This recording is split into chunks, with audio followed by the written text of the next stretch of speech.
할렐루야. 자, 우리 참석하신 우리 성도님들, 저와 앞에 계신 분들에게 축복하며 인사하도록 하겠습니다. 잘 오셨습니다. 은혜 많이 받는 밤이 되시기 바랍니다. 이렇게 인사해 주세요. 예. 잘 오셨습니다. 매번 수요일 저녁에는 거의 같으신 분들이 옵니다만은 또 자세히 들여다보면은요, 중간에 한 주 빠지시다가 오시는 분들도 계시고 또 안 보이시는 분들이 또 특별히 오시기도 하기 때문에 그분들 때문에 또 반갑고 또 사모하는 마음이 생기고 그런 것 같습니다. 잘 오셨고요. 하나님께서 말씀을 통해서 예배하신 은혜로 저와 여러분이 함께 하시는 복된 밤이 되었으면 좋겠습니다. 우리가 세상을 살아가면서 가끔 그런 고민을 합니다. 하나님의 백성은 어떻게 세상을 살아가야 되는가? 믿음을 따라서 은혜 가운데 살아가는 삶은 무엇인가? 라는 이런 질문들을 혹 하신 분이 계신다라고 한다면 오늘 고린도 전서 4장의 말씀에서 그에 대한 어떤 해답 하나를 얻을 수가 있어요. 우리가 은혜 안에 거하는 신앙생활, 은혜 안에 거하는 삶은 어떤 삶이 되어야 되는가라고 하는 것을 바울이 아주 분명하게 우리에게 말씀을 해주고 있는데, 그 이야기의 시작은 파당의 문제를 여전히 4장에서도 다루고 있는 것을 볼 수가 있습니다. 고린도 교회에 크고 작은 8가지 정도 문제가 있었는데 그중 첫 번째 나온 것이 이제 파당의 문제가 아닙니까? 바울과 아볼로와 베드로를 중심으로 한 파벌들이 형성이 되었고, 이도저도 나는 속하지 않는다, 나는 그리스도만 따르겠다 하는 그런 파들도 있었는데, 그분들을 향해서 바울이 이렇게 얘기를 합니다. 1절의 말씀을 다 같이 읽겠습니다. 시작. 사람이 마땅히 우리를 그리스도의 일꾼이요 하나님의 비밀을 맡은 자로 여길지어다. 아멘. 사실은 바울과 베드로 혹은 아볼로와의 관계는 별 문제가 없었습니다. 그런데 교인들 사이에서 누가 더 신령하냐, 누가 더 말씀을 잘 가르치느냐, 누가 더 뛰어나냐, 이런 기준을 가지고 자기가 어디에 속한다라고 하는 파당을 만들었는데, 바울은 자신이나 아볼로나 게바의 신분이 무엇인가를 너희들이 먼저 알았으면 좋겠다. 그리고 한 말씀이 1절이에요. 우리 모두는 예외 없이 하나님의 일꾼이요 관리인에 지나지 않는다라고 하는 것입니다. 여기 일꾼이라는 말 가운데에는 노예라는 의미도 포함이 되어져 있거든요. 그러니까 노예는 주인이 시키는 일, 주인이 원하는 일을 해드리는 사람 아닙니까? 관리인도 마찬가지예요. 관리인은 주인의 것의 주인이 아닙니다. 주인이 맡겨진 역할을 감당할 뿐이기 때문에 우리 모두는 소유권도 없고 권리도 없고 그냥 하나님께서 맡겨주신 교회를 섬기고 돌보는 사명을 감당하는 일꾼이요 관리인에 지나지 않는다. 그리고 우리에게 주어지는 것은 오직 하나밖에 없다. 맡은 자에게 구할 것은 충성뿐이다 라고 이야기를 했습니다. 근데 그럼에도 불구하고 고린도 교회 교인들은 그러면 그 중에 셋 중에 누가 더 충성이라도 더 많이 하는 사람이 있지 않겠느냐, 자꾸 이렇게 생각하는 교인들이 있었다라고 하는 거예요. 이 질문에 대해서 바울이 말하기를 그 판단, 그 평가는 우리가 할 수 있는 것이 아니다. 그것은 하나님만이 하실 수 있다. 우리가 어떤 사람을 판단하고 평가하는 것도 그런 의미에서 신앙적이지 못하다. 요 이야기에 대한 얘기를 먼저 합니다. 우리가 어떤 사람에 대해서 판단하거나 평가할 때 그 판단과 평가의 주체가 성경을 보면 세 종류가 나옵니다. 첫 번째 종류는 우리 이웃들이거든요. 우리 주변에 있는 사람들이 판단의 주체입니다. 사실은 살아간다는 것 자체가, 어떤 공동체 안에서 사람들과의 관계를 맺어간다는 것 자체가 끊임없는 평가와 판단의 연속인 것은 사실입니다. 우리는 사람들이 했던 말들, 또 사람들이 보여주는 행동들, 특별히 그 말과 행동들 가운데 나에게 영향을 끼칠 수 있는 말과 행동들에 대해서 끊임없이 평가하고, 심지어는 그 사람이 무엇을 입고 어떤 것들을 장식하고 살아가는지 그런 것에 대한 관심을 갖고 평가하고 판단을 합니다. 그런데 사람들은 이웃의 평가에 필요 이상의 큰 비중을 살아가는 경우가 많아요. 다른 사람들이 하는 말을 필요 이상 심각하게 받아들이는 경우가 많다라고 하는 것입니다. 대표적으로 연예인 같은 부류의 사람들은 다른 사람들의 평가에 자신의 모든 것을 걸 정도로, 그래서 자신들의 인기가 높아지고 사람들의 관심이 집중이 되면은 우쭐해하고 사람들의 관심에도 자기가 좀 멀어지는 것 같다라는 생각이 들면 우울해하는 그런 삶을 살아가는데, 사실 우리의 이웃은 우리가 무슨 생각을 하고 어떤 고민을 하면서 살아가는지를 잘 몰라요. 한 집에서 같이 살아가는 사람도 무슨 생각을 하고 어떤 삶을 살아가는지 물론 곁에서 보면 알 수는 있겠습니다만 그 마음속 깊은 것까지 다 알지 못한다라고 하는 것입니다. 그러므로 이웃들의 평가는 정확하다, 정확하지 않다, 정확하지 않다는 거예요. 정확하지 않는 판단과 평가에 모든 것을 거는 것은 매우 어리석은 삶이라고 할 수가 있습니다. 그래서 바울이 3절에서 뭐라고 얘기를 하냐면은 너희에게나 다른 사람에게나 판단받는 것이 내게는 매우 작은 일이다. 바울은 그런 부분에 대해서 어느 정도 마음에 판단 기준이 있는 거예요. 사람들이 하는 이야기, 또 다른 사람들이 이런 것에 대해서 내가 좌지우지되는 그런 삶을 살아가는 사람이 아니다. 그렇다고 해서 주위 사람들이 하는 얘기를 무작정 다 무시하라는 뜻이 아닙니다. 주위 사람들은 내가 미처 보지 못하는 약점과 문제를 볼 수가 있어요. 그래서 바울이 여기서 하는 얘기의 핵심은 이거예요. 그 사람들이 하는 이야기를 귀담아는 듣되 무시는 하지 말지만 유익한 부분은 받아들이되 그 판단과 평가에 좌지우지되지 말라는 거예요. 그 판단과 평가에 지나치게 의존할 필요가 없다. 왜냐하면 그것은 부분적이고 불완전하기 때문에. 우리가 사람에 대한 평가를 할 수 있는 또 하나의 주체는 자기 자신입니다. 자기 자신이 자기에 대한 평가와 판단을 할 수 있는 또 하나의 주체인데, 그럼 자기 자신은 자기에 대해서 정확하게 제대로 판단을 하느냐? 그것도 믿을 만한 것이 못 되는 경우가 많다라고 하는 거예요. 내가 내 자신을 모릅니다. 그리고 내가 내 자신을 완벽하게 컨트롤할 수가 없어요. 목회를 하다 보면은요, 종종 자기 자신에 대해서 너무 낮게 평가하는, 그분은 너무 자신은 자기에 대해서 너무 낮게 평가하는 그런 사람들을 만날 때 참 안타깝거든요. 반대의 경우도 있을 수 있잖아요. 자기 자신에 대해서 너무나 높게 평가하는 사람들을 보아도 그저 안타까워요. 어떤 남편은 자기는 정말 아내하고 아이들에게 좋은 남편이고 좋은 아버지다라고 그렇게 막 생각을 하고 막 자랑을 하는데, 아내와 아이들의 이야기를 들어보면 그게 아니에요. 그렇게 좋은 남편이고 좋은 아버지가 아닌데 스스로 과대평가하는 거예요. 어떤 아내는 가만히 보면은 남편이 훨씬 더 좋은 사람인데 그 남편하고 살면서 늘 말하길 나는 엄청 손해보면서 살아간다라고 하는 그런 아내들도 있을 수 있지 않습니까? 자기 자신에 대한 평가가 정확하지 못하다라고 하는 것입니다. 그래서 바울이 3절 하반절에서 뭐라고 얘기하냐면은 너희에게나 다른 사람에게나 판단받는 것이 내게는 매우 작은 일이나, 그 다음에 보시면 나도 나를 판단하지 않는다라고 이야기를 합니다. 그러면 그렇게 또 쓰고도 또 성도들이 오해할까봐 4절에서 내가 자책할 아무것도 깨닫지 못하나 이로 말미암아 의롭다함을 얻지 못하노라. 다만 나를 심판하실 이는 주시니라. 이 말은 이런 겁니다. 내가 내 스스로 자책할 것이 없어서 하는 말이기는 하지만, 나를 판단하지 않는다라고 말하지만, 그렇다고 해서 내가 꼭 의로운 사람이라고 말하는 것은 아니다.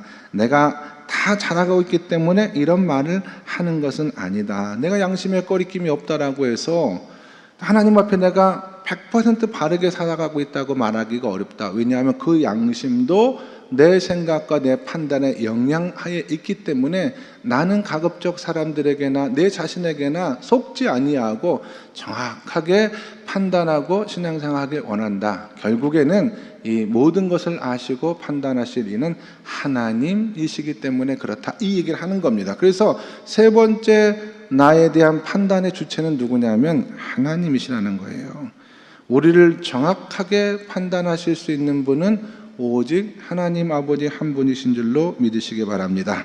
그래서 4절 하반절에 아까 읽었죠. 다만 나를 판단하신 이는 주시니라 그랬습니다. 여러분 5절 말씀 한번 같이 읽어보겠습니다. 5절 시작. 그러므로 때가 이르기 전 곧 주께서 오시기까지 아무것도 판단하지 말라. 그가 어두움에 감추인 것들을 드러내고 마음의 뜻을 나타내시리니 그때 각 사람에게 하나님으로부터 칭찬이 있으리라. 아멘.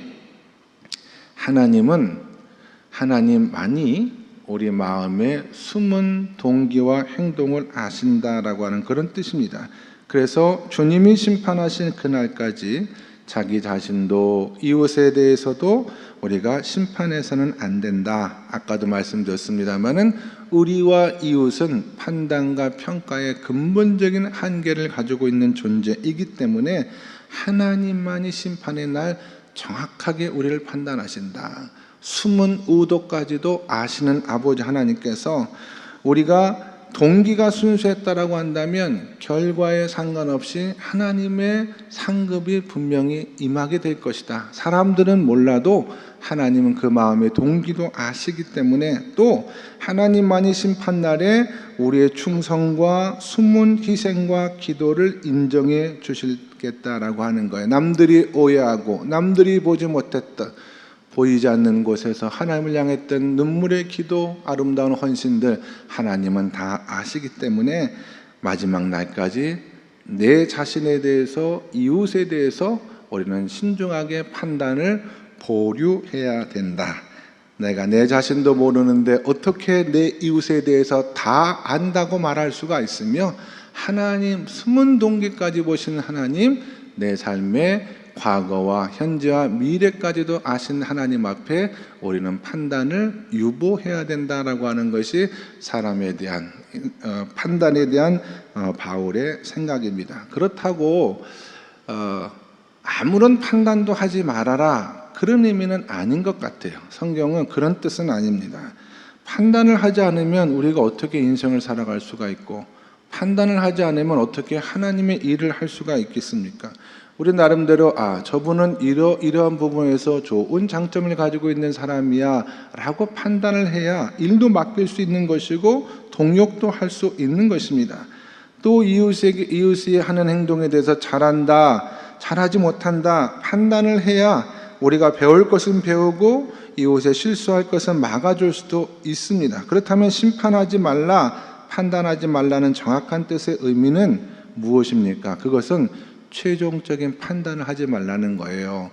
단정하지 말라고 하는 것입니다.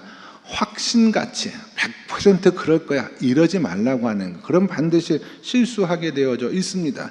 저 사람은 문제가 있는 사람이고 분명히 이런 의도를 가지고 이렇게 이야기했을 것이야 이래서는 안 된다라고 하는 거예요. 나름대로 판단은 해도 되지만 판단은 해야 되지만 틀릴 수 있다는 여지를 열어두어야 된다라고 하는 것입니다. 그리고 할 수만 있다면 긍정적으로 판단하시고 가능하면 믿어주는 방향으로 우리가 판단을 해야 된다. 그런 뜻도 있겠죠. 사랑은 결국 믿어주는 거거든요. 믿어주는 거. 예수님께서도 원수를 사랑하라고 말씀을 하시지 않았습니까? 못된 사람이라고 할지라도 판단은 심판은 하나님에게 맡기고 비록 원수일지라도 배고프면은 먹을 것을 주고 추워하면은 입을 옷을 내어주는 것이 우리가 해야 될 일이다. 최종적으로 판단은 하나님에게 있기 때문에 우리는 사랑의 마음을 가지고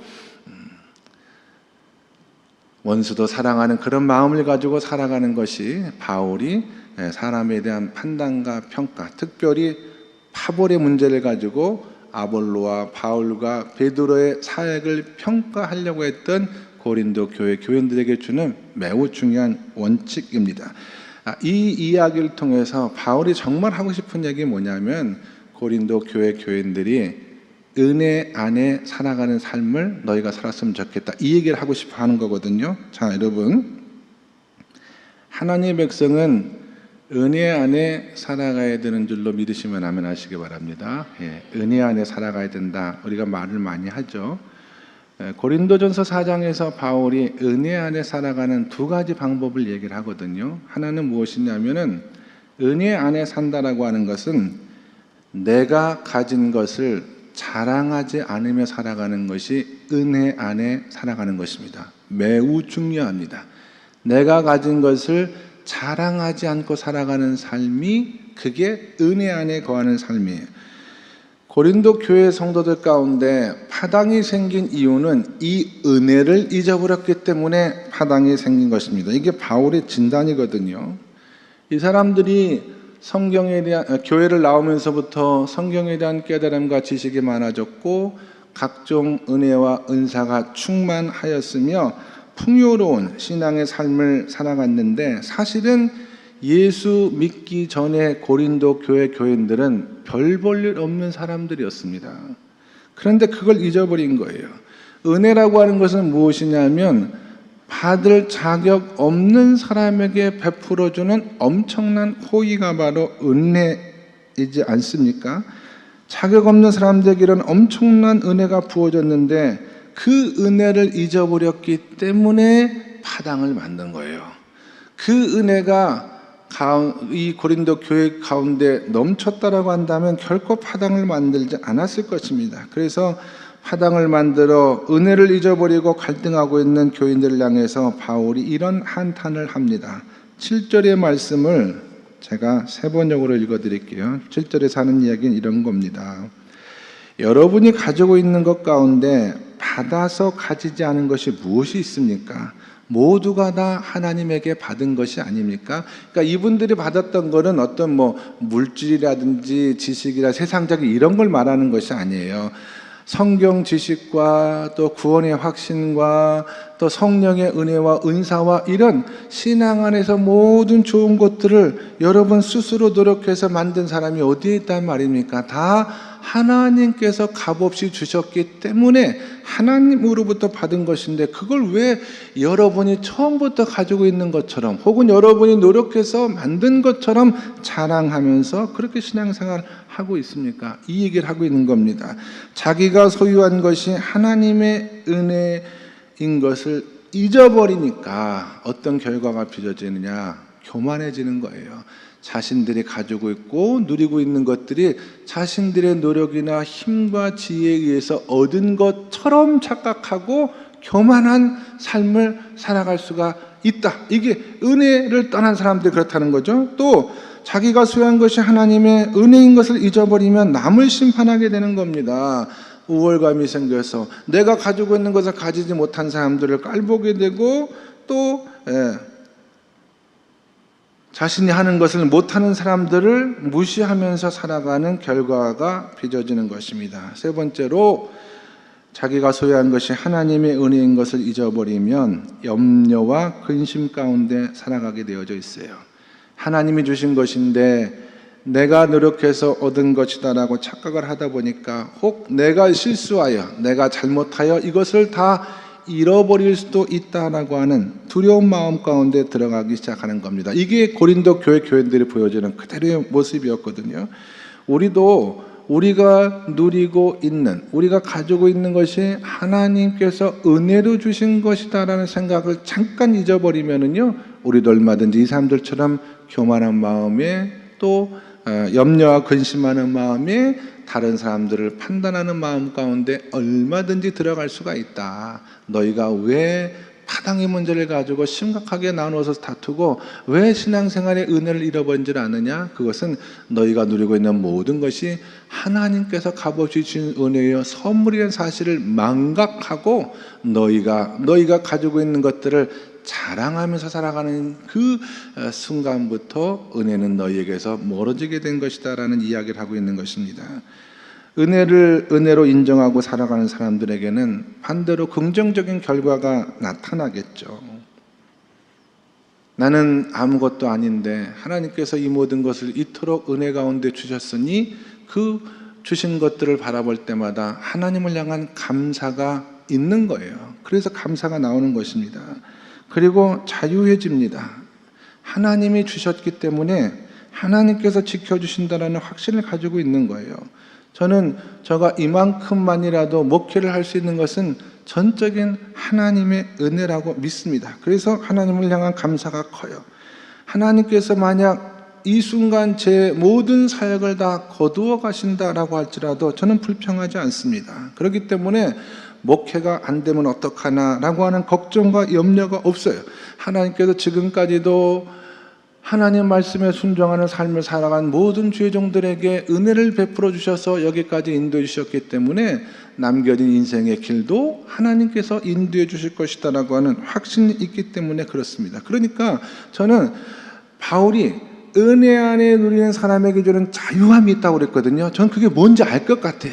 은혜 안에 살아가는 사람들은 감사하는 사람이고 또 말할 수 없는 자유를 누리며 살아갈 수 있는, 그냥 삶의 염려와 근심이라든지 이런 부분에 대해 있어서는 어느 정도 초월된 삶을 살아갈 수 있는 근거가 무엇이냐면, 나의 나된 것은 바울의 표현으로 하면 모두가 다 하나님의 은혜이기 때문에 그렇습니다.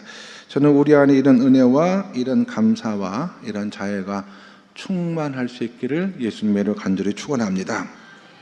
그래서 은혜 안에 살아가는 사람은 내가 가지고 있는, 내가 성취한 모든 것들을 자랑하는 삶이 아니라, 은혜 안에 살아가는 삶은 두 번째로 하나님이 주신 고난을 자랑하며 살아가는 사람이 은혜 안에 살아가는 사람이에요.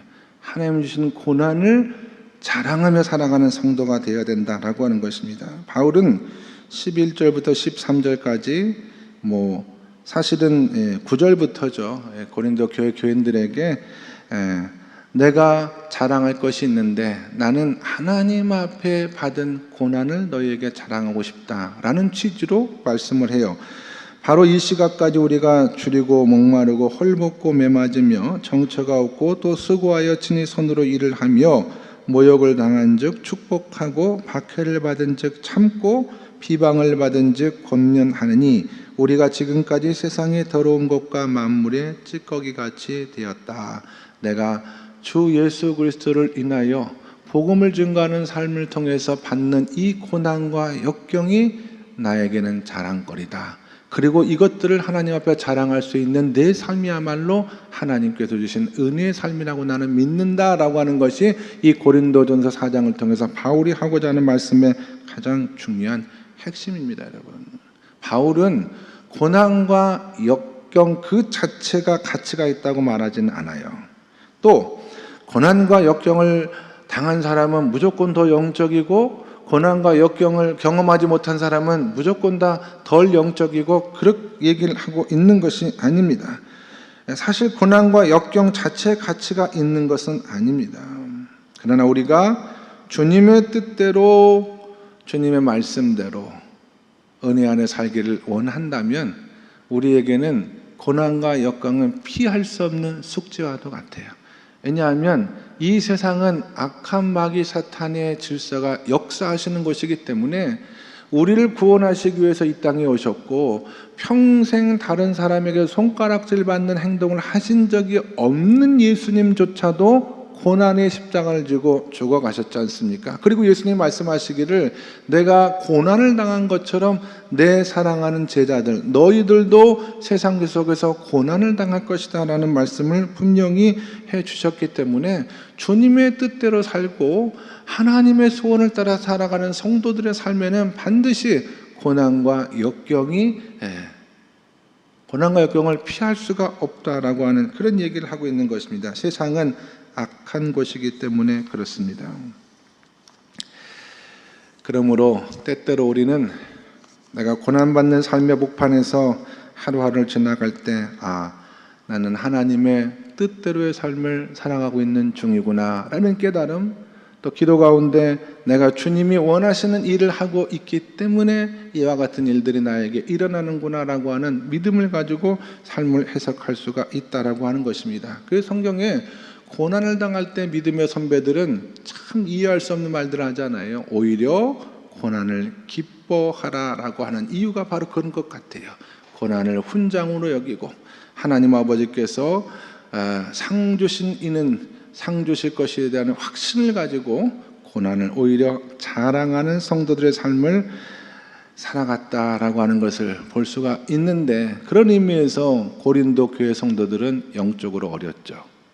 고난을 자랑하는 사람들이 아니라 자기들이 받았던, 그리고 자기들이 누리고 있었던 것들을 오히려 자랑하는 그런 신앙생활의 모습을 보여줬기 때문에 그렇습니다. 저는 신앙생활 하면서 우리가 생각하는 그런 고난도 있겠습니다마는, 바울이 말하는 이 고난은 아까 고린도전서 4장 11절 이하의 말씀들을 가만히 보면은 고난에 참여하는 성도들을 보게 돼요. 우리 교회에서도 예를 들면 목자들 같은 경우 있지 않습니까?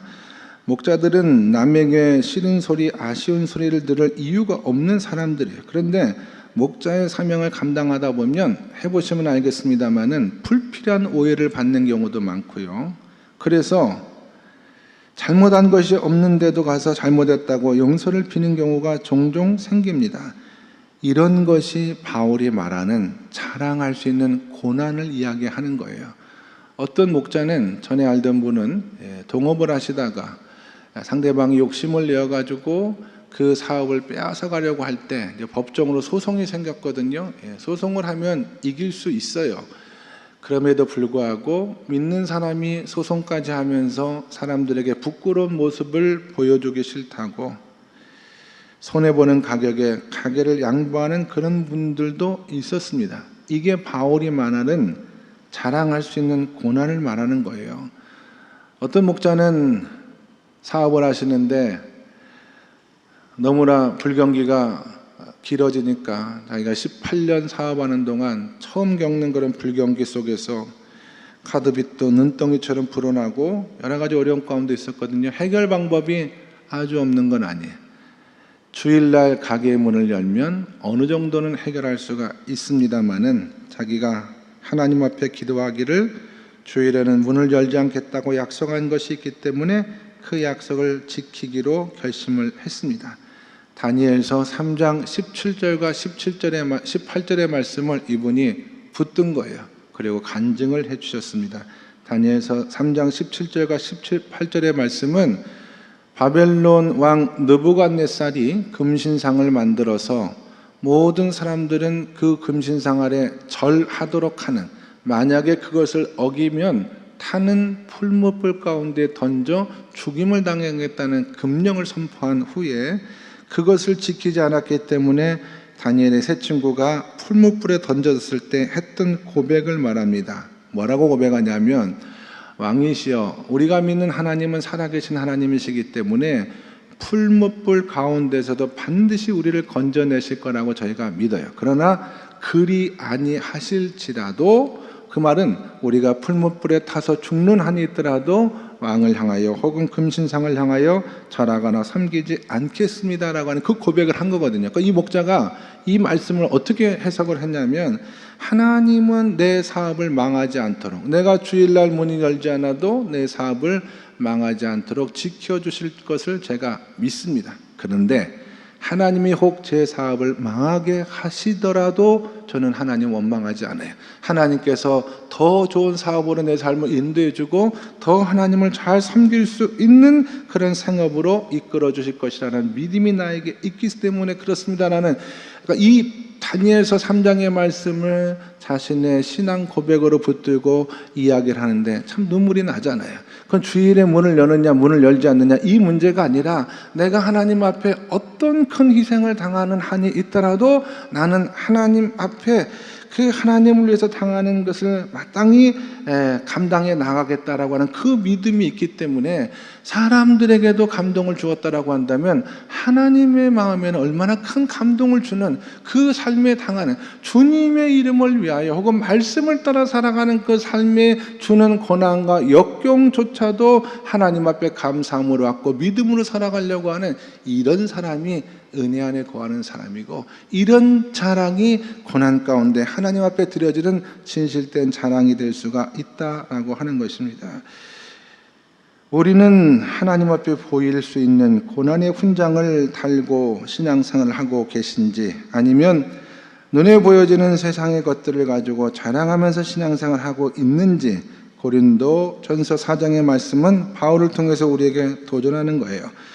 예수님을 믿기 때문에 혹은 주님을 섬기기 때문에 우리가 경험하고 있는 고난과 역경은 무엇인가?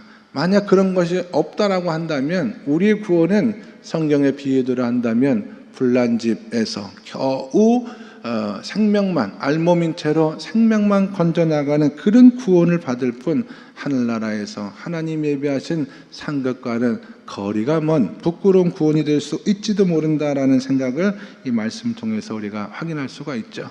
세상의 것은 결국 다 썩어버리고 사라져버립니다. 그러나 하나님 나라에서 예비하신 그 상급은 영원해요.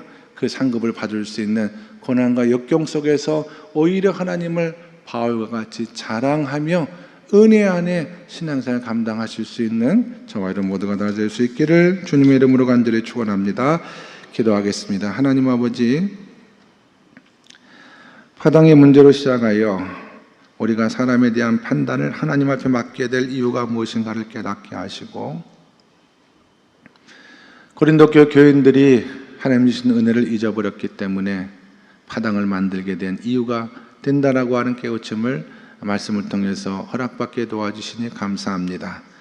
하나님 앞에 진실로 자랑해야 될 것은 하나님이 갚으신 은혜의 것들이 아니라 우리가 하나님으로 말미암아 당하는 고난과 역경인 것을 깨닫게 도와 주시옵시고, 하나님 앞에 고난을 자랑하며 은혜 안에 매일의 삶을, 신앙의 삶을, 믿음의 삶을 살아갈 수 있는 머릿속 양림의 모든 주의 백성이 다 될 수 있도록 인도하여 주시옵소서. 예수 그리스도 이름 받들어 기도드리옵나이다. 아멘.